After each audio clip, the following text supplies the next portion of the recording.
যার বাপ মরছে তার কলজার ব্যথা আর কাবা শরীফের ইমামের ব্যথা এক না।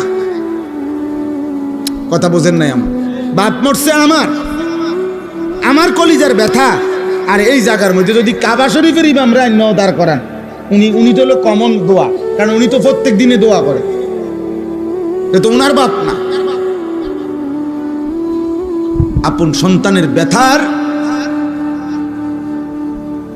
আলগা ব্যথা তো এক হবে না বাপ। ইমাম সাহেব যত সুদ দিয়েই কোক, যত টাইনে টুনেই কোক।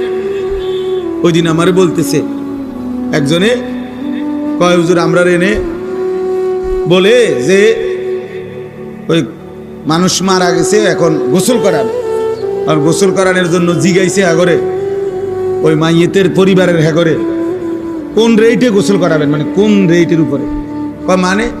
মানে যদি কাইন্দা কাইটটা গোসল করায় তাহলে 1500, আর যদি এমনি নর্মালি গোসল করায় দিত 1000। ওমা খাইছেন আমি এরকম কথা, আমি কিও কহা হুজুর এটাই, কাইন্দা কাইটটা যদি কি করায় গোসল করায় তাহলে কত? 1500। আর যদি এমনি গোসল করাইয়া দেয় তাহলে 1000। এই হলো রেট। এইটা এই বেড়ার ব্যথা, এই বেড়ার কান্দা কাইটা, এই কান্দা আর সন্তানের কান্দা বরাবর। এই তো 1500 টাকার কান্দা, ঠিক না বলেন? এই তো 1500 টাকার ভিতরে হিসাব। হে কাইনবো তো দূর হিসাব করে 1500 টাকা যে দূর।